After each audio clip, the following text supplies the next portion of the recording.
김광수의 경제 소프트.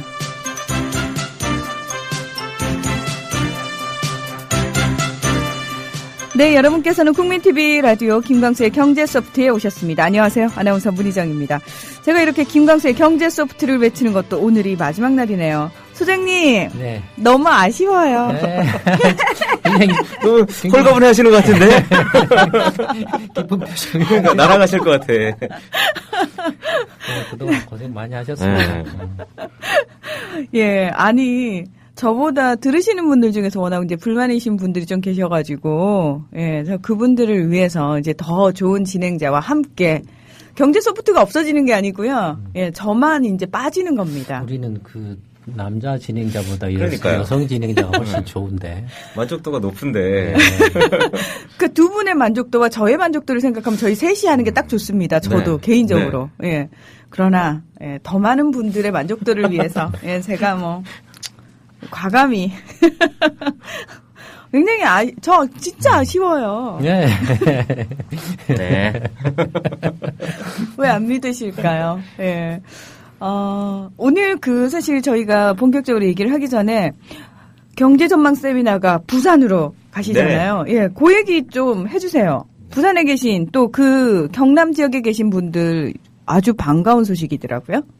네, 1월 18일에 저희가 서울에서는 일단 12월에 세 차례에 걸쳐서 했는데 지방에서도 계속 문의가 굉장히 많이 왔었어요. 부산이나 뭐 광주나 이런 쪽에서 할 계획이 없느냐, 12월 이전서부터 계속 문의가 왔었는데, 저희가 계속 어떻게 할지 정하지 못하고 있다가 이제 문의가 계속 오다 보니까, 결국 1월 18일에 부산 상공회의소에서 1층 대강당 건물에서 이제 하기로 하고, 지금 주문이 아니라 접수를 받고 있어요. 네. 그래서 지금 한 2주 정도 남았는데, 거기가 한 350석, 400석 정도 400석. 되는데 이제 절반 좀 더 차신 것 같아요.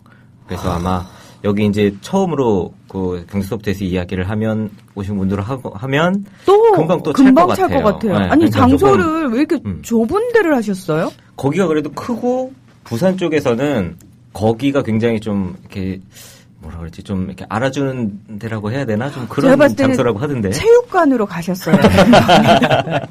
체육관을 빌리셨어야 되는 겁니다. 예. 내년에는 그렇게 하죠. 예. 아니, 또 계단에 앉으셔야 되는 분들, 서 계셔야 되는 분들이 계실 것 같아서. 작년에는 부산에서 부산 분들이 조금 더 열정적이신 것 같아요. 많이요. 거긴 예. 바닥도 되게 차가운 바닥이었는데 앞에 신문을 깔고 앉으시는 분도 굉장히 많으시고 그냥 맨바닥에 쭉 그 앞자리에 그냥 의자 아닌 그 앞자리에까지 와서 앉으셔가지고 다 들으시더라고요.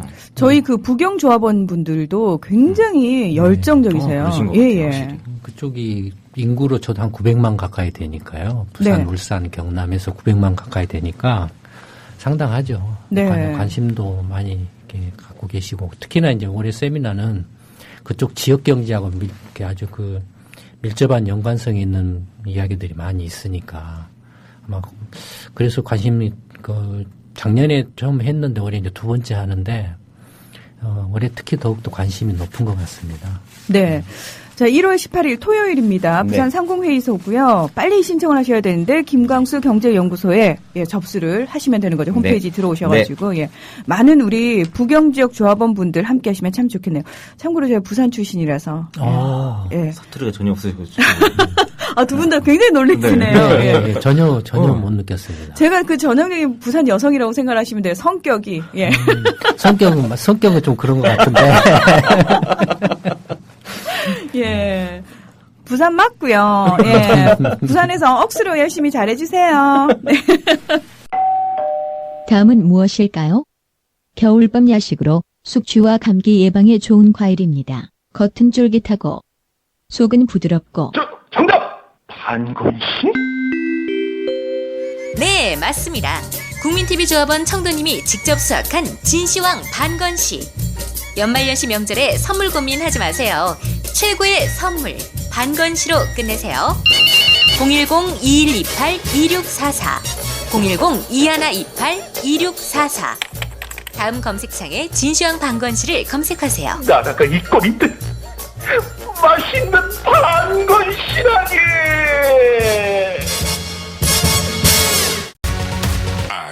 국민TV 라디오 청취자분들을 위한 대한민국 최고의 민간 싱크탱크 김광수 경제연구소의 특별 이벤트.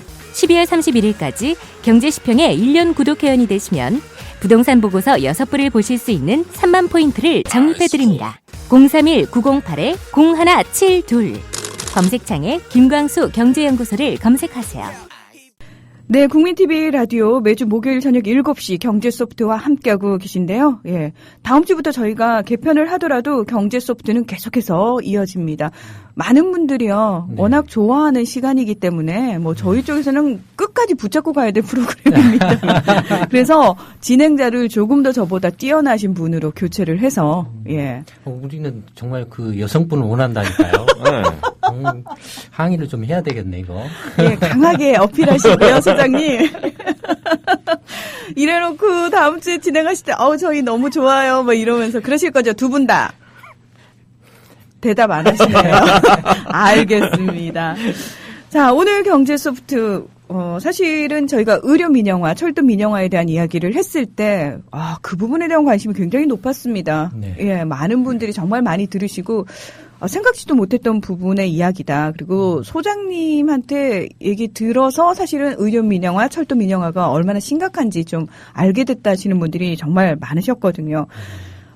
이 철도 파업 최장기 파업이었습니다. 22일 동안 했는데 국회에 철도산업발전소위원회가 이제 구성이 된다는데 합의를 하고 이제 철도 파업을 푼 상태죠. 근데 과연 이 철도산업발전소위가 구성이 된다고 해서 문제가 잘 해결될 수 있을까? 일구심의 눈으로 쳐다보시는 분들이 대다수인 것 같습니다. 그리고 사실은 주요 공기업들의 어떤 막대한 부채 문제, 어제 오늘의 일이 아니죠. 12개 공기관에 대해서 그 박근혜 대통령이 자산 매각을 지시를 하기도 했고요. 그렇죠? 자, 정부가 부채 문제와 관련해서 자산을 팔아서 부채를 줄이라고 압박까지 하고 있는 이 상황에서 어떤 내용인지 저희가 또 정확히 알아볼 필요가 있을 것 같습니다. 네, 일단 지난달 31일에 철도산업발전소위가 첫 번째 회의를 가졌습니다. 이 회의에서 여당 측은 철도노조 파업을 불법으로 규정하고 정부와 사측에 강경한 대응이 필요하다고 말을 했습니다. 그러면서 수서발 KTX 법인면허 발급 등 이미 취해진 모든 문제에 대해서는 소위에서 다룰 문제가 아니며 KTX 자회사 설립을 통해서 코레일의 구조개혁이 필요하다고 주장을 했습니다. 이에 대해서 야당 측은 수서발 KTX 법인의 민영화 방지 법제화와 파업 참여 노조원에 대한 합법성을 주장을 했습니다. 정부에서는 이 수서발 KTX 법인의 면허를 내줄 때 민영화 방지를 위한 여러 가지 장치를 마련을 했고 정부의 철도산업 발전 방안은 수십 차례에 걸쳐 이해 관계자, 전문가와 대화를 하고 민간위원회를 거쳐 확정된 것이라고 말을 했습니다. 이에 대해 야당 측에서는 정부의 민영화 방지 체계는 허점이 있다면서 정부도 코레일도 민영화를 하지 않겠다라고 말을 하고 있으니 FTA에 저촉이 되지 않는다면 민영화 금지 법제화를 추진하자고 계속 주장을 하고 있습니다. 한편 정부가 공공기관의 정상화를 위해서 핵심 우량 자산부터 팔라고 압박에 나서고 있습니다. 급격한 부채 증가로 무리를 빚은 공공기관들은 알짜 자산을 팔아 부채를 갚으라는 의미라고 할 수 있는데요. 그러면서 정상화 추진 과정에서 자산을 팔다가 손실이 나거나 파업이 발생해도 불가피한 것이었다면 불이익이 없도록 하겠다고 다짐을 했다고 합니다. 기재부는 최근 발표한 공공기관 정상화 대책의 이행을 위해서 이달 말까지 가이드라인을 마련할 계획이라고 합니다. 네. 철도노조 파업이 일단 이제 풀렸죠. 풀렸는데 이제 이 과정을 보면은 개인적으로 이제 그 노조가 파업을 할 때는 어쩔 수 없이 이제 그 많은 그 대다수 국민들이 양쪽으로 갈라져 버리는 진영 논리가 이렇게 지배를 했던 것 같아요. 그러니까 철도뿐만 아니라 여러 가지 이제 그 공공 서비스와 관련된 공기업들과 관련된 문제들에 대해서 사실은 냉정하고 합리적이고 이성적으로 이야기를 이렇게 해야 되는데 그런 게 사실은 거의 불가능해졌죠. 일단 파업을 해서 싸움이 붙었으니까 서로 이렇게 힘겨루기를 할 수밖에 없잖아요. 네. 그러니까 철도 민영화를 하느냐 안 하느냐는 문제를 떠나서 일단 정치적인 이제 싸움이 돼버린 거죠. 그러니까 실제로 지금 박근혜 정부도 철도 민영화를 상당히 정치적인 의도를 가지고 했고 그다음에 거기에 또 반대해서 나선 이제 그 뭐 쪽도 그런 의도가 굉장히 강하게 깔려서 이렇게 진영 싸움으로 이렇게 흘러가 버린 면들이 상당히 크죠. 그래서 본의 아니게 그 문제에 대해서 냉철하고 좀 냉정하게 그다음에 어떤 것이 가장 국민들의 공공시설의 그 공익성을 극대화시킬 것인가에 대한 그 합리적인 논의 자체가 불가능해지고 안 되고 무조건 하고 일단 힘에서 밀리지 않으려고 이렇게 찬성을 하든 반대하든 지지하지 않든 이렇게 양편으로 갈라져 버렸다라는 거죠. 그래서 이제 일단 그 노조 파업이 일단 풀린 상태에서 예, 다시 한번 조금 이제 그 냉철하게 이제 철도 문제를 포함한 예, 공기업 문제들에 대해서 생각을 좀 해볼 필요가 있지 않을까 그런 생각이 듭니다. 이제 이 과정에서 이제 그 한 가지 지금 꼭 짚고 넘어가야 될 게 하나 있다라고 생각이 되는데요. 네. 이제 노조 파업이 일어나니까 이제 총리라든지 기재부 장관이라든지 국토부 장관이라든지 이런 사람들이 나서서 내가 책임을 지겠다, 민영 안 한다라고 말을 했거든요. 네네. 근데 이게 정말로 그 황당한 이야기입니다. 위험한 이야기예요. 이런 이야기들이. 이 사람들이 얼마나 그 민주주의라는 것이 무엇인가 어떤 것인가 하는 것 자체를 그다음에 상권 분립과 그 상권 분립의 그 각각의 그 권력기관의 그 역할이라는 것에 대한 인식 자체가 없는 거예요. 무슨 이야기냐면 지난번 총리가 누구였죠? 지난번 총리요? 예. 이름 혹시 기억하시나요? 김황식 총리인가요? 아, 예, 기억도 잘 안 나네요. 그 전 총리는 누구였죠? 모르시죠? 네, 하도 계속 바뀌잖아요. 정부는 행정부거든요. 네. 정책을 집행하는 기관이거든요. 결정하는 기관이 아닙니다. 예를 들어서 철도 민영화 논란이 일었다라고 한다라면 이걸 최종적으로 결정하는 방식은 입법을 통해서입니다. 아. 그러니까 국회가 나서서 문제를 수습하고 정리하고 법제화를 해야 되는데 그런데 총리나 기재부 장관이나 국토부 장관이 지가 대통령이에요. 그냥. 지가 헌법기관이에요. 나를 믿으라라는 식이죠. 아. 네, 이게 너무 그냥 어처구니가 없죠. 사실은. 제가 그런 이야기를 하려다가 이 꼬라지 어떻게 돌아가는가 한번 보려고 끝까지 보려고 이야기를 안 했거든요. 네. 근데 일단 노조 파업이 끝났기 때문에 이제 한번 되짚어서 이야기를 하는데 그러니까 이 사람들이 근데 왼쪽, 오른쪽, 좌파, 우파, 뭐, 민영화 찬성 반대를 떠나서 어떻게 그 한 나라를 이렇게 운영하는 책임적인 위치에 있는 사람들이 그런 기본적인 것조차도 제대로 인식을 못하고 지가 뭔데 나를 믿어라. 내가 민영 안 한다면 안 한다. 황당한 이야기를 계속 한다라는 거죠. 그러니까 이게 그런 것들이 사실은 진정한 어떤 그 민주주의를 위협하는 그 사람들 머릿속에는 이미 그런 것들이 그냥 암묵적으로 다 깔려 있는 거예요. 그러니까 너무 자연스럽게 그런 얘기를 하는데 실제로 나중에 민영화가 되는 그런 불상사를 닥쳤을 때 이미 지나간 총리한테 저희가 책임을 물을 수도 없는 상황이고. 아니, 그 권한이 없죠. 그러니까요. 자체가. 예. 권한 자체도 없고 그런 말을 한다라는 자체가 정말로 그 황당하다라는 거죠. 그러니까 지금의 그 박근혜 정부를 포함해서 그러니까 뭐 진보 정권이었던 보수 정권이었던 똑같은 행태를 반복해 왔다라는 겁니다. 아. 이런 문제와 관련해서 이게 너무 이렇게 그 당연한 듯이 그렇게 내가 권력을 잡으면은 또는 이렇게 집권당이 되면 지 마음대로 해도 된다라는 생각들이 다 깔려 있다라는 거예요. 이게. 그러니까 승자 독식이라고 하죠. 예. 그러니까 이런 것들이 기본적으로 한국에서는 민주주의라는 것에 대한 그 일반 그 교육이라고 할까요? 어떤 인식이라고 할까요? 이런 것들이 아직도 상당히 지금 이렇게 갈 길이 멀지 않나라고 이렇게 생각이 됩니다. 그런 문제에 대해서 어느 누구도 제대로 이렇게 지적하고 거론한 사람이 없어요. 미국 같은 경우 예를 들어서 재정 절벽 해가지고 하는데 정부가 빚내서 해버린다라고 할 수도 있거든. 한국 같으면 그렇게 했을 거예요. 지금도 하고 있지만. 근데 다 모든 정책은 의회에서 결정하거든요. 법을 통해서. 이게 상권 분립의 그 기본입니다.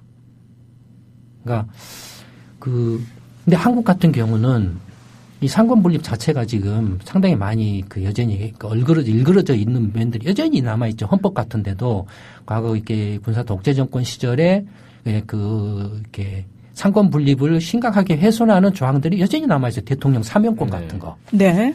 이런 것들은 말이 안 되죠, 사실은. 거의 형식적으로 있는 나라도 있지만 거의 하지를 않죠. 미국 같은 경우도 대통령 사면권이 있지만 아주 제한적으로 있습니다. 그리고 거의 하지 않아요. 근데 한국 같은 경우는 여전히 그것이 마치 당연한 것처럼 이렇게 지금 되어 있거든요. 그러다 보니까 권력을 잡으면 대통령부터 시작해서 그냥 끝까지 동네 뭐 이렇게 옛날 동장이죠. 주민센터장까지 지 마음대로 해도 된다라는 그런 황당한 생각들 이렇게 깔려 있어요. 지금 그런 상태에서는 어떤 합리적이고 이성적인 논의 자체가 불가능하죠. 그런 구조에서는. 그게 진보 정권이 됐든 보수 정권이 됐든 뭐 수구 꼴통이 됐든 좌파가 됐든 마찬가지다라는 겁니다. 그 다음에 두 번째로는 사실 이제 공기업 민영화 문제는 어제 오늘의 이야기가 아니죠. 이미 그 공기업 민영화는 언제부터 시작됐죠? 외환위기 직후부터 시작됐죠. 맞아요. 그때 외환위기가 터져서 이제 그 달러가 없으니까 어떻게 해서든지 달러를 이제 확보를 해야 되는데 그래서 이제 뭐 달러를 확보하는 수단으로 뭐 이제 시장 개방해라. 네. 그다음에 공공 영역도 개방해라. 뭐 개방이라는 것은 결국은 그 시장 참여 내지는 공공 영역에 이렇게 들어오도록 허용을 하는 거거든요. 허용을 하는데 거기에는 뭐 여러 가지 방식들이 있을 수가 있죠. 근데 예를 들어서 이제 한국 입장에서 보면은 공기업들이 지금 있다 이거예요. 여러 분야의 공기업들이 있다 이겁니다. 그러면은 이 공기업들이 언제 세워졌냐? 대부분이 이제 뭐 60년대, 70년대 만들어진 것들이 많아. 대부분이에요. 그러면은 그 당시에는 어떤 의미에서는 그런 공기업으로서의 어떤 역할이나 당위성이나 필요성이 있었죠. 시간이 지나면서 점점점 이걸 굳이 공기업으로 할 필요가 있어? 라는 그런 것들도 분명히 생겨나거든요. 그렇겠죠. 네. 그런가 하면은 또 이미 그 당시에는 상당한 역할을 했지만은 지금은 이제 이미 그런 역할들이 다 끝나버린 그래서 시대적인 사명이나 역할을 다 완료한 공기업들도 굉장히 많이 있거든요. 네네. 뭐 그런 것들까지도 굳이 붙잡고 갈 이유는 없어요. 그러니까 2000년에 그 김대중 정부 때 이제 공기업 민영화 방안이라고 해서 이렇게 내세웠는데 그 당시에는 우선 그 달러 확보가 급했기 때문에 예, 외국에서 이렇게 요구한 것들 중에 하나가 이제 금융시장 개방과 이제 공공 영역 개방이었으니까 결국 개방한다라는 그걸 파는 거죠. 팔았던 금융시장에서 대표적으로 이렇게 헛발질했다고 할까 어쨌든 그 짜고 먹으려고 했는지 어쩐지는 모르지만 이렇게 판 게 하나 있죠. 그래서 시끄러워졌던 게 하나 있죠. 외로운 별한테 판 게 하나 있죠. 외환은행이요. 네. 예. 외환은행 같은 거 그런 경우죠. 그래서 이제 그때 김대중 정부 때 공기업 민영화 해가지고 그때 모든 공기업들을 이제 대상으로 삼아서 이제 팔 수 있는 건 빨리 팔아서 일단 당장 그 당시에는 달러를 이렇게 획득할 수 있는 것을 우선적으로 팔아야 한다, 판다. 그때는 아무도 말 못했어요. 지금 나라가 망할 줄만 생각했기 때문에 망할 걸로만 생각을 했기 때문에. 근데 그런 상황에서 만약에 공기업을 판다라고 하면 어떤 것을 팔까요? 어떤 것이 팔릴까요? 사실은 우리가 팔고 싶은 건 가장 그 낙후되고 말씀하신 것처럼 정리돼야 될 부분이겠지만 네. 사고 싶은 사람 입장에서는 가장 탄탄한 것들을 사고 싶겠죠. 그렇죠. 저렇게 잘하는데 왜 그 말을 그럴까요? 이제 좀 적응하신 것 같은데. 그렇죠. 당연히 네. 돈 되는 것을 팔 수밖에 없죠. 돈 안 되는 건 어느 누구도 안 사죠. 그러니까요. 네. 그러니까 계속 말 나왔던 게 이제 인천공항 이런 이야기가 계속 말이 나온 거죠. 네. 돈이 되니까. 그 인천공항은 이명박 정권 때도 끊임없이 물고 늘어졌던 거잖아요. 그러니까 당연히 공기업 민영화 말 나오면 돈 되는 것부터 이렇게 민영화가 먼저 시작이 됩니다. 그러니까 원래 이제 아까 말씀드렸던 것처럼 공기업을 이제 구조 개혁을 한다라고 하면 시대적인 역할을 다 한 거라든지 이제 이미 시대가 그 사정이 바뀌어가지고 이거는 굳이 공기업 영역으로 둘 필요가 있나 이런 것들을 이제 정리한다든지 통폐합한다든지 아니면 이제 민간으로 넘긴다든지 하는 그런 작업이죠. 그러면 예를 들어서요. 구체적으로 지금 있는 공기업들 중에서 그렇게 이제 시대적 사명도 좀 끝나고 이건 정말 민영화 좀 해야 된다라고 생각하는 것들이 있으신가요? 어떤 것들이 있나요? 구체적으로? 그걸 콕 찍어서 얘기하면 좀 안 되나요? 전에 예. 뭐 국정교과서나 이런 것들이 이미 다 처분이 됐거든요. 네네. 그러니까 제가 정확하게 그 기억은 못하지만 한 40, 50개 정도가 있었던 걸로 기억을 합니다. 40, 50개가 있었는데 그중에 한 10대 개 정도를 처분을 했던 것 같아요. 근데 그런 것들은 다 이제 국내적으로 아까 말씀드렸던 누가 관심도 별로 안 갖고 그다음에 뭐 시대적인 역할이나 사명도 끝났고 근데 아직도 이렇게 남아있는 것들이 이제 예를 들어서 뭐 그 농업토지공사? 그런가 지금 제가 들여다본 지가 조금 시간이 돼서 기억을 제가 정확하게 못 하겠는데, 그러니까 그 농업기반공사라든지 새만금 사업을 이렇게 했잖아요. 그러니까 굳이 있을 필요가 없어요. 그 다음에 전국 방방곡곡의 각 시도마다 있는 토지주택공사. 토지주택공사. 네, 그러니까 뭐 경기도시개발공사, LH공사 이런 거 있을 필요가 없어요, 사실은. 왜냐하면 지금 누가 이렇게 옛날에 집질 그런 제대로 그 형편이 되는 건설사라든지 돈을 이렇게 건설사도 집을 제대로 지을 만한 기술력이나 돈이 없었거든요. 그러다 보니까 이제 뭐 주택공사나 뭐 이런 대한주택공사나 이렇게 해가지고 이제 주택 보급을 하고 막 그랬던 거거든요. 돈도 정부 돈으로 이렇게 투입을 해가지고. 근데 지금은 돈이 없습니까? 뭐 집질 기술이 없습니까? 오히려 그 지금 문제는 뭐냐면 이런 도시개발공사나 토지공사나 이렇게 토지주택공사가 나라 말아먹고 있죠, 사실은. 지금은. 그렇잖아요. 엉망진창으로 만들어 놓고 있잖아요. 그러니까 이런 것들은 사실은 굳이 있을 필요가 없고 있다라면은 예를 들어서 주택금융공사 정도죠. 돈만 대주면 되는 거예요. 필요한 것은 그냥 건설사도 널리고 지금 다들 망할 지경에 있는데 제대로만 이렇게 발주를 하고 이렇게 합당한 가격에 발주를 하고 감독을 제대로만 하기만 하면 되는 거거든요. 근데 지금 그 나라 경제를 엉망진창으로 만들어 놓고 그다음에 가장 공기업 중에서 부채가 제일로 많은 데가 토지주택공사예요. 130조, 140조에 달하고 있습니다. 이게 주범이에요. 토지주택공사요. 네. 예. 그러니까 그런 것들을 합리적이고 이성적으로 이야기를 할 수가 없다라는 겁니다. 이렇게 진영 논리로 가버리면 그렇다라고 그러면 동기업 뭐 구조조정하고 한다라고 하면 뭐 통폐합한다라고 하면 뭐 거기에 일하는 사람들은 뭐 이렇게 다 잘리고 하냐. 그러니까 그런 것들을 이제 이렇게 토론하고 논의를 해서 그런 문제를 이렇게 합리적으로 해결하는 것이 이제 필요한 거죠, 사실은. 그런 논의를 해야 되죠. 그 청취자 게시판에 우리 떡배 담배님이 저랑 같은 생각을 하셨네요. 저도 담배 인상공사는 없어져야 되지 않을까라는 생각을 했었거든요. 네, 사실상 거의 지금 이제 없어져 가고 있는 상태라고 볼 수 있습니다. 뭐 이제 그 광고도 못 하고 있죠, 지금. 담배 인상공사는 그렇죠. 옛날 표현이고 지금은 KTNG. 예, KTNG죠. 예, KTNG. 이름만 그렇게 세련되게 바꾸고 이미 민영화 돼 있어요. 어. 이미 KTNG는 2002년에 이미 기업 공개가 돼가지고 그 민간으로 이렇게 바뀌어져 있습니다. 그러니까 지분만 아직 정부가 조금 더 가지고 있는 편이고. 상태고. 그리고 KT도 지금 민영화 돼 있죠. 네. 정부가 지분을 이제 51%를 가지고 있다 뿐이지 49%는 이미 매각을 해서 이렇게 상장돼서 외국인 투자자를 또 가지고 있죠. 그러니까 그런 형태 예를 들자면 그러나 근데 이런 도시개발공사 각 시도 단위로 각 지자체 단위로 있는 것은 있을 이유가 없어요. 오히려 난장판만 벌이고 있어요. 두성이만 만들고. 그러니까 이런 것들을 좀 합리적이고 이렇게 상식적으로 생각을 해서 문제를 풀어가는 게 현명한 거죠. 그다음에 지금 그 마지막에 이제 지금 공기업들 빚이 많으니까 자산 매각을 해라. 자산 매각이 뭐죠? 민영화죠.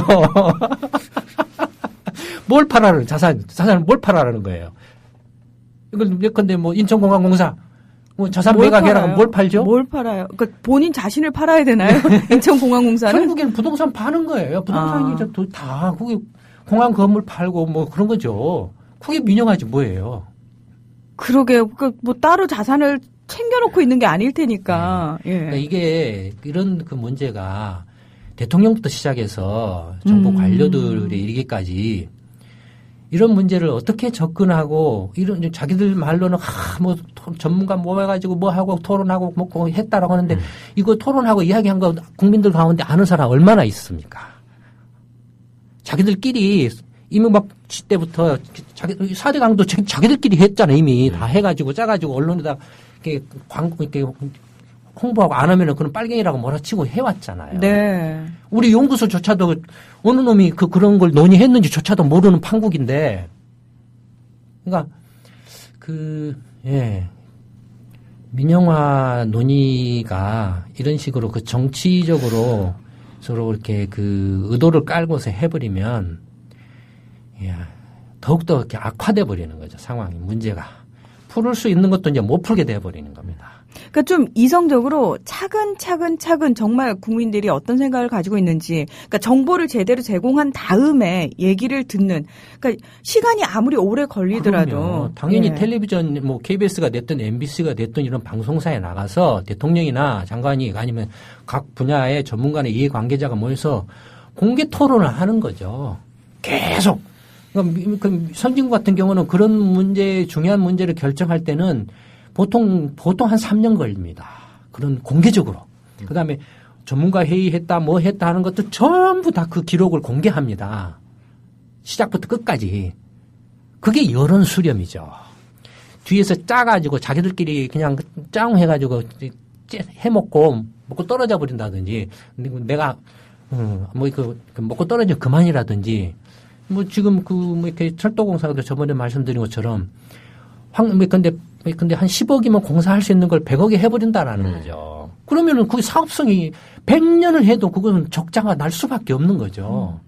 뭐 도시철도공사 인천 지금 오늘 또 보니까 뉴스에 인천 그 도시철도공사 2호선 건설에 오래전부터 그냥 줄줄이 사탕으로 담합을 해왔다고 적발한다라고 떠들고 있다 이겁니다. 그러면은 인천 도시철도공사 2호선이 그거 수익성이 맞겠냐라는 거죠. 그런 식으로 이렇게 하면. 그래 놓고 이제 부채가 많다라고 팔아라고 한다 이겁니다. 그러니까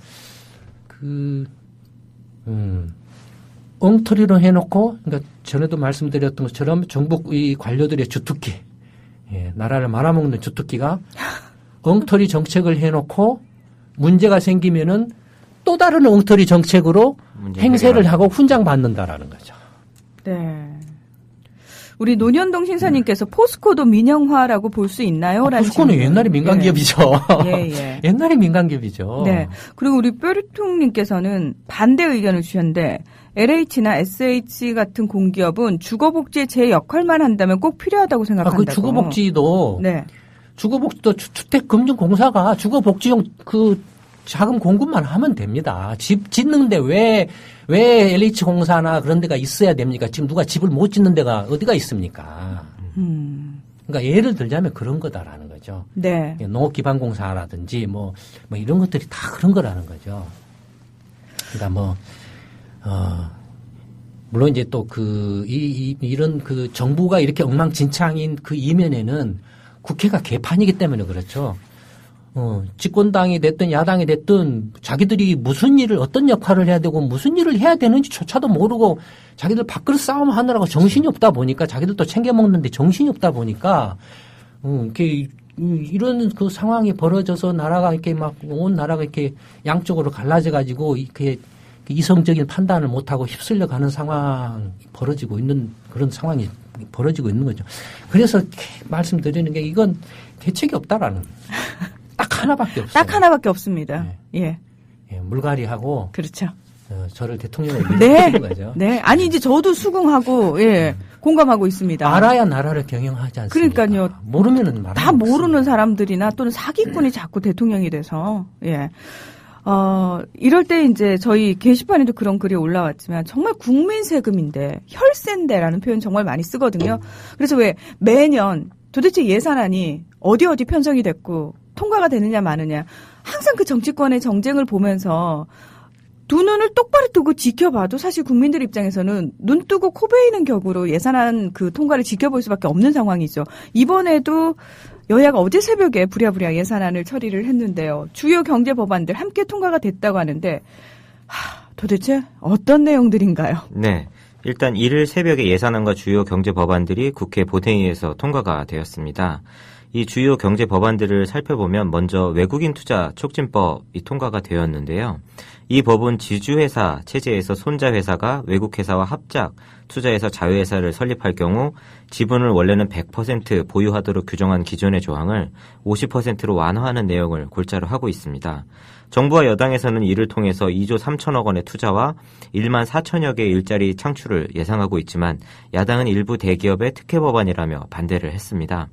다음으로는 자산 5조 원 이상의 대기업 집단의 계열사 간 신규 순환 출자를 금지하는 내용을 담고 있는 독점 규제 및 공정거래법 개정안도 이번 임시국회에서 통과가 되었습니다.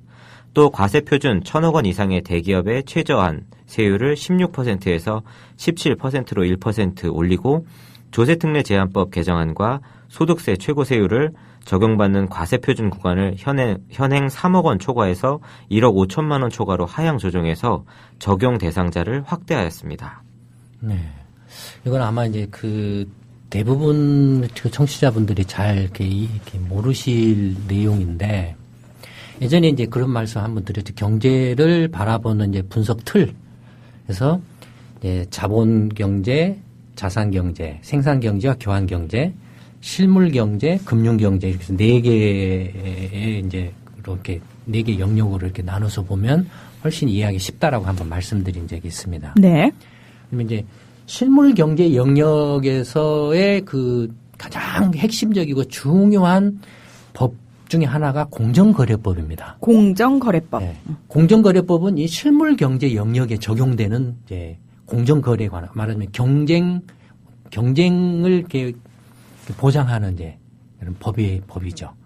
반면에 금융 경제에 적용되는 이제 법들이 예를 들어서 이제 금융법인데 지금 이제 금융 이제 지주회사법이라든지 뭐 이런 것들이 있습니다. 그다음에 그 금융기관 소유에 관한 법률들이 있습니다. 이런 것들이 이제 핵심 법이에요.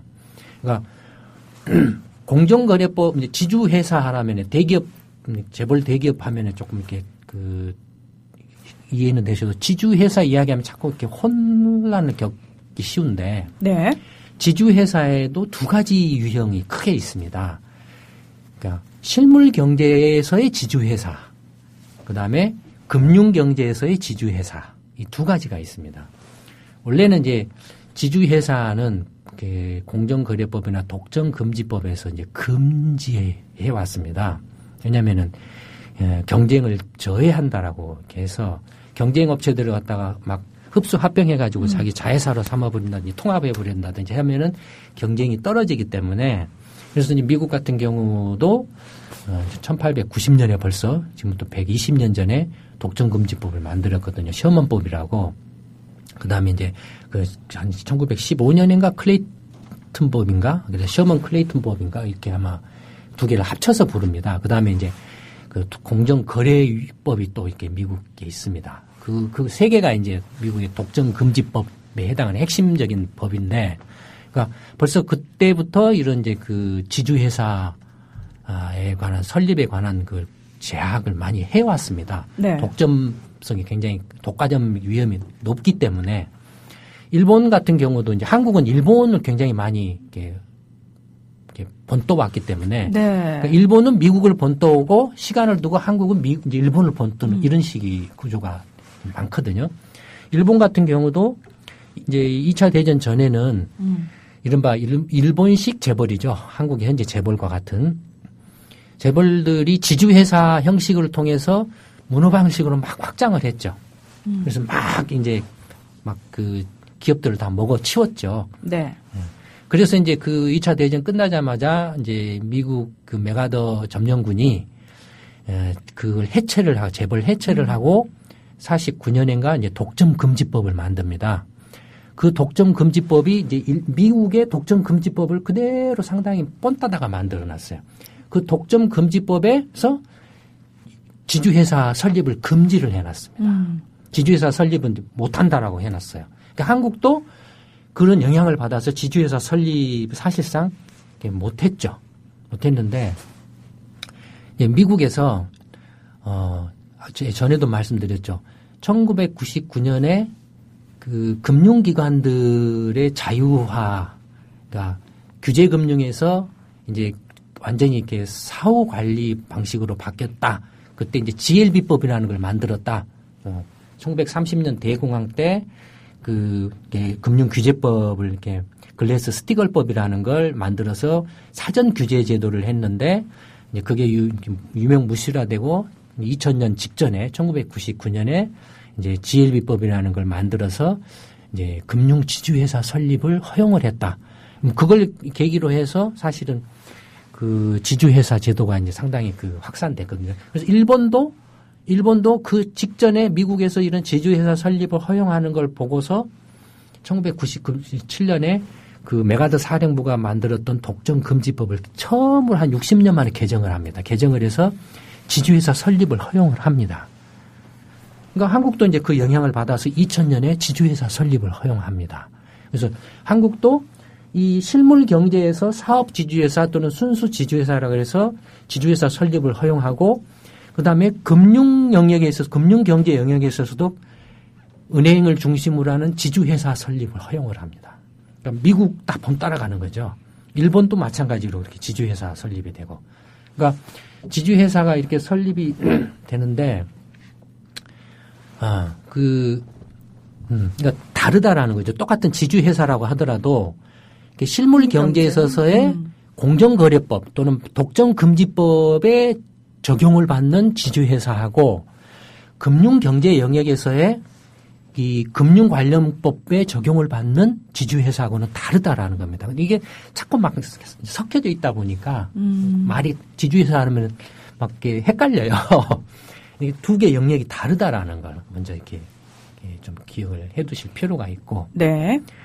이제 이 실물 경제 영역에서 사업 지주회사 또는 뭐 이렇게 100% 순수 지주회사를 설립을 한다라고 했을 때 기본적으로는 상호 출자를 금지합니다. 상호 출자 금지. 예. 서로가 서로 간에 자기 계열사 간에 주식을 서로 주고받는 그런 거래 행위를 지주회사 제도의 어떤 조건이 그런 겁니다.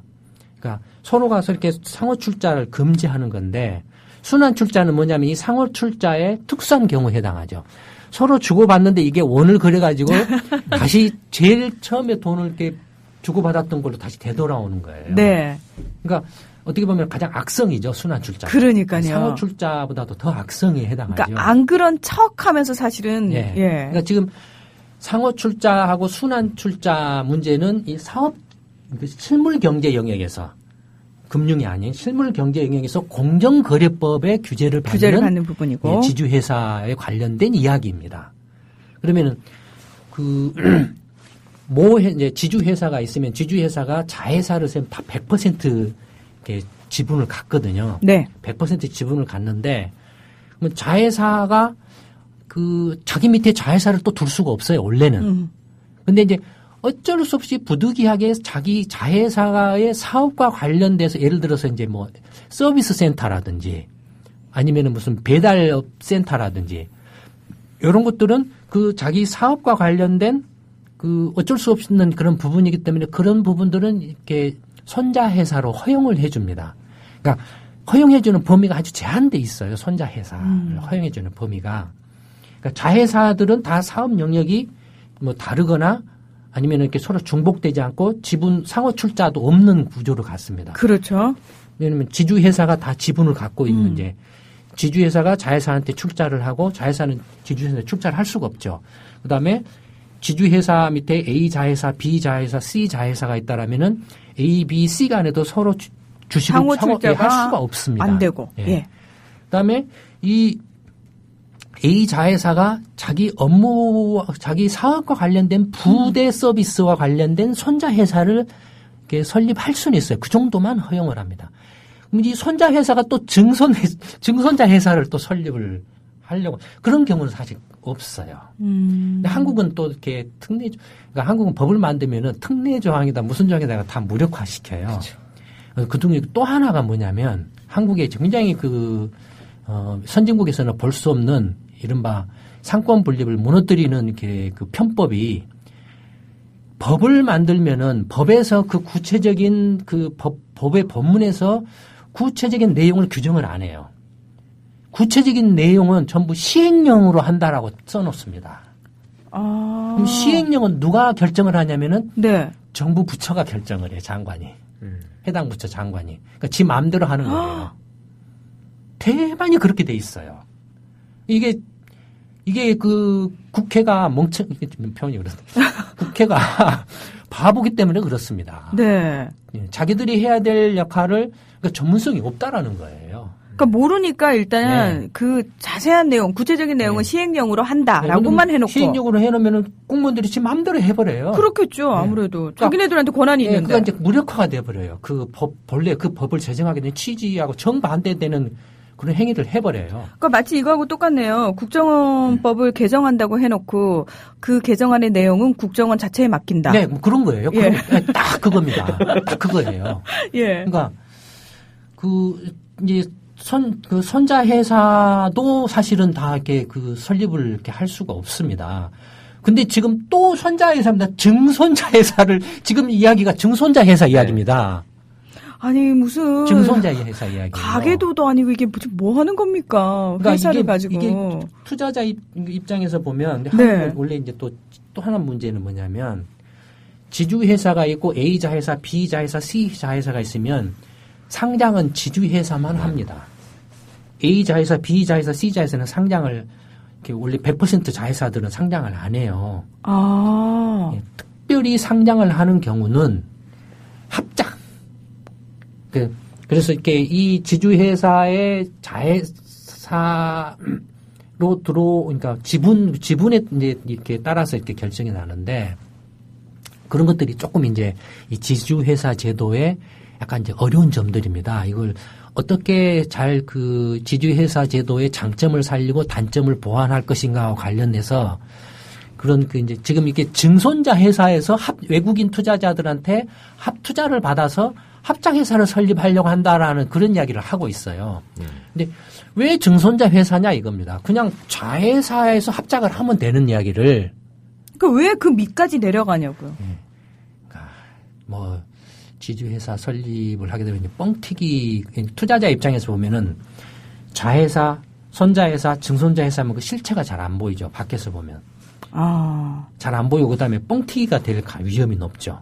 그다음에 한국은 또 이렇게 자회사들끼리 안에도 상호 출자를 하고 있어요. 그러니까 뻥튀기가 돼 있어요. 이거 연결 재무제표를 통해서 이렇게 제대로 보지 않는 한은 뻥튀기가 돼 있고 자회사인데도 그 모회사인 지주회사도 상장을 해 있고 자회사도 동시에 상장을 했어요. 이중 상장을 하고 있어요. 원래 자회사는 상장이 안 된다면서요. 네. 상장을 하면 안 되는데 네. 이중 상장이 태반이에요, 한국은. 그러니까 그런 것들을 지주회사 제도를 도입할 때 그런 것들을 명확하게 정리정돈하는 법규를 제대로 만들어서 했어야 되는데 전부 그냥 기존의 그 재벌 그룹들의 이렇게 원하는 대로 만들다 보니까 법은 지주회사에 관련된 법이지만 실제는 그냥 기존의 현실의 어떤 재벌들의 순환 출자 내진 상호 출자도 그대로 용인하고 그다음에 자회사, 손자회사, 상호 출자 이런 것들을 암암문이 다 용인하는 구조를 그대로 지키고 있어요. 유지를 하고 있습니다. 실제로 거의 유명무실화되어 있는 상태예요. 예를 들어서 이제 그러니까 실물 경제에서 그러니까 보통 금융이 아닌 경제에서 이제 공정거래법에서 그러니까 증손자 회사, 저도 이제 고손자 회사까지 얘기합니다. 예. 그러니까 그렇게 하는 이유는 이제 세금 회피 목적이라든지 여러 가지가 있죠. 예, 많은 분식회계 위험도 높고 실제로 지금 그런 것들로 이제 분식회계 위험들이 많이 분식 사고들 많이 나고 있거든요. 그러니까 그런 게 있고 또 하나는 이제 금융기관의 지주회사 제도가 이것도 참 이명박 정권이 이명박 일당을 빨리 잡아 넣어야 됩니다. 이거 정말로 2009년에 은행은 워낙 이게 중대한 기관이기 때문에 어느 누구도 은행에 대해서 소유권을 가지면 안 되게 돼 있습니다. 그만큼 중요한 기관입니다. 그래서 5% 룰이라는 걸 제정을 해놓고 무슨 이야기냐면 어느 누구도 은행에 대해서는 5% 이상 지분을 소유할 수 없다라고 규정을 해놨어요. 근데 한국의 경우에는 2000년에 이제 지주회사 제도가 도입이 되면서 은행 지주회사가 이제 설립이 허용돼서 그래서 그때 뭐 국민은행이나 무슨 이렇게 그 하나은행이나 이런 데 신한은행이 지주회사가 설립이 됐었죠. 네, 그러니까 어느 순간부터 은행 광고가 아니라요. 네. 지주회사라는 이름이 붙어서 나와서 이게 네. 뭔가 했었어요. 네. 2000년부터 이제 그런 이제 지주회사, 아까 말씀드린 그런 이제 국내외적인 그 배경 하에서 그게 이제 시작이 된 거죠. 근데 은행은 너무나도 중요하기 때문에, 중요한 기관이기 때문에 어느 누구도 주인이 있어서는 안 된다라는 거죠. 그래서 5% 룰이라는 게 글로벌한 스탠다드예요.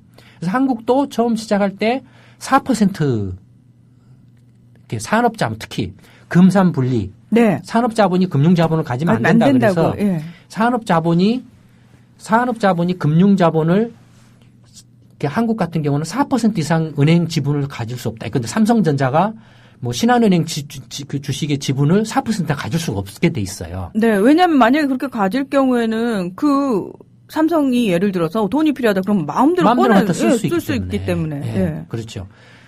반면에 예를 들어서 이제 금융 전업자들의 경우에는 뭐 10%까지 그 지분을 가질 수 있도록 그렇지만 그것도 4%까지는 의결권을 주고 4%를 초과하는 부분에 대해서는 의결권을 안 주는 형태로 이렇게 출발을 한 거거든요. 네. 금융 지주회사법을 이렇게 만들었을 때 2009년에 이명박 씨가 확 바꿔버린 거예요. 산업자본도 10% 가질 수 있도록 딱 바꿔놔 버렸어요. 그러니까 얼마나 이명박 씨 일당이 나라를 개판으로 만들어놨냐 이겁니다. 그러니까 그래서 그 재벌들이 은행들을 가지려고 그때 한참 막 뽀짝뽀짝 네. 했어요. 저축은행 막 그때 현대그룹이 그 저축은행 가지고 그래서 넘어간 거예요 지금. 그러니까 저 죽을 줄 모르고 간 거예요. 네. 모르면 죽는 거예요. 그러니까 그렇게 했던 걸 지금 1월 1일 날 국회에서 다시 그걸 원상복귀를 해놨어요 이번에. 금융지주회사, 은행지주회사의 경우에 산업자본이 10% 갖도록 이명박 씨 일파가 일당이 해먹으려고 이렇게 은행 하나 해먹으려고 했어 이 사람들이. 근데 그걸 지금 이제 바꿔놓은 거예요. 다시 4%로 원상복귀를 해놓은 거예요. 그러니까 일반 국민들은 이런 거 도대체 이렇게 뭐 신문 보도, 언론에서 보도, 이렇게 언론 보도한 사람도 뭔 얘기인지도 모르고 그냥 국회에서 이렇게 나오고 뭐 정부가 발표하니까 그냥 갖다 기계적으로 올리는 것 뿐이죠. 그걸 그 법을 통과시킨 국회의원들은 알고 통과를 시킨 걸까요? 하여튼 네. 그렇다 이겁니다. 예. 이미 이제 무식하면 절대 나라 경영 못합니다. 아마 이 경제 소프트를 통해서 이 경제 소프트를 들으시는 청취자분들은 이제 아마 통감하실 겁니다. 그 가장 문제가 됐던 게 이제 외촉법이지 않았습니까? 이번에 네. 논란이 많이 됐던 게.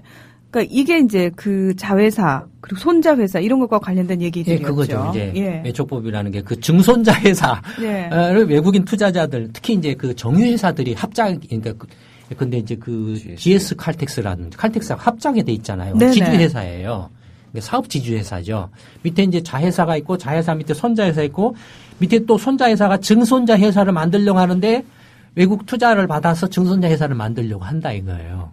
또 아까 말씀드린 것처럼 그 지주회사 제도를 도입하게 된 것은 이렇게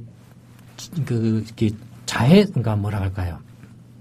그 지주회사 제도의 장점이 있습니다. 그러니까 지배구조의 투명성이라든지 사업 영역의 그 명확성이라든지 투자자들이 볼 때 명확해요. 명확하고. 근데 이걸 손자회사, 증손자회사, 뭐 고손자회사까지 가면 이게 다시 지주회사를 만들 이유가 없어요. 그렇게 가버리면. 결국은 옆으로의 상호출자가 위아래로의 상호출자가 돼버리는 그렇죠. 돼버리는 거죠. 예. 맨 밑에 고손자회사나 증손자회사가 지주회사인데 만약에 출자를 하면은 순환 출자가 돼버리죠. 네. 근데 이제 밖에서는 그걸 알 수가 없는 상황이 돼버리는 이제 거고. 그런 것들을 이제 뭐 이렇게 지금 그게 지금 문제가 돼 있는 그 회사가 하나 있죠. 하나 같은 게. 하나가 편법을 쓰고서 지금 이제 하나 대한생명하고 하나건설한테 이렇게 그 자회사가 대한생명이 하나생명의 증손자 회사예요. 네.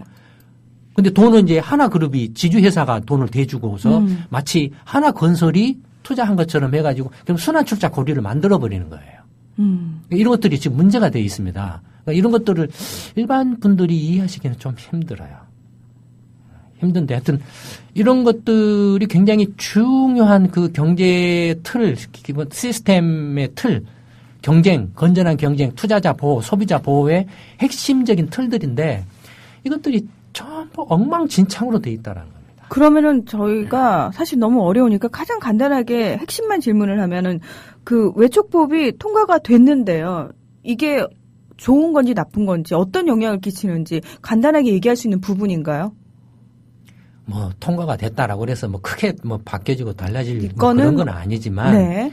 예를 들어서 외국인들이 와서 이렇게 투자한다 한들 되게 아까 말씀드린 석유 합작회사 네. 이런 쪽이 한정돼 제한적입니다. 이런 제한적인 것에 대해서 큰 기본적인 틀이나 지주회사 제도 자체의 기본 골격을 갖다가 무너뜨리고 있다라는 게 문제가 더 심각한 거죠. 그러니까 그런 차원에서 봐야지 이거 자체가 뭐가 이렇게 크게 뭔가를 흔들 그런 건 아니다. 네. 예. 워낙 이거 하나 가지고 싸웠네 어쩌네 하니까 이게 굉장히 크게 보였던 거죠. 사실은 일반 시민들의 입장에서는. 그리고 이제 외촉법을 이렇게 뭐 이렇게 이제 한 것 중에 하나가 저희가 이제 경제전망 세미나에서 이제 한국에서 일자리가 안 늘어나는 원인에 대해서 하나 설명을 해드린 게 있습니다. 한국 대기업들이 해외 직접 투자를 굉장히 많이 늘리고 있다. 네. 그러면 이제 한국 입장에서는 당연히 반대로 그러면 한국 대기업들이 외국에 가서 투자하면 외국 기업들이 한국에서 투자하도록 유치를 하는 것도 필요하겠죠. 네. 상식적으로 생각하면. 그러니까 아마 이제 저희 경제전망 세미나에 각 정부 부처 이렇게 스파이들이 와서 보고 갔죠. 스파이들이 실제로, 실제로 가서 지금 그런 식으로 나온 것들이 많아요. 네. 저희는 느끼죠. 근데 그걸 이제 보고 이렇게 투자 유치를 좀 해야 되는 거 아니냐라고 이렇게 이제 생각을 이렇게 해서 이게 외국인 투자 촉진법에서 이렇게 한다라고 하지만 이미 말씀드렸던 것처럼 외국인 직접 투자는 선진국과 선진국 간에 가장 많이 일어납니다. 예를 들어서 일본의 소프트뱅크가 미국에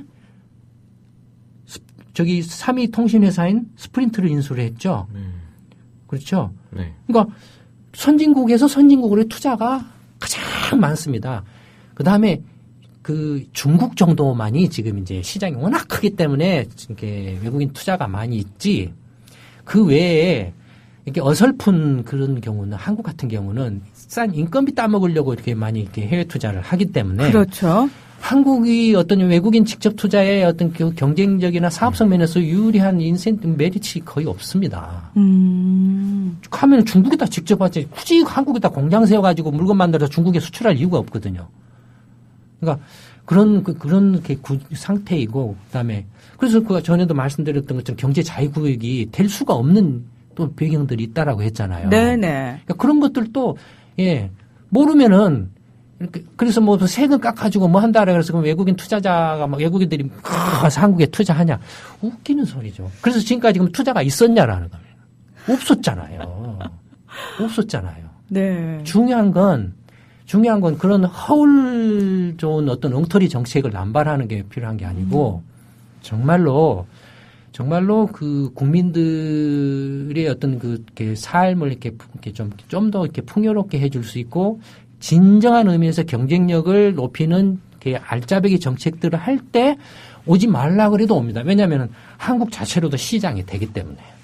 왜냐하면 이미 이제 고급차 시장은 한국이 시장이 되거든요. 그러니까 수입차가 막 들어와요. 굉장히 많이 늘어났죠. 그러니까 그런 식으로 한국에서 예를 들어서 고급차 시장이 되면은 와서 공장 세워서 생산해라. 그게 이야기가 된다 이겁니다.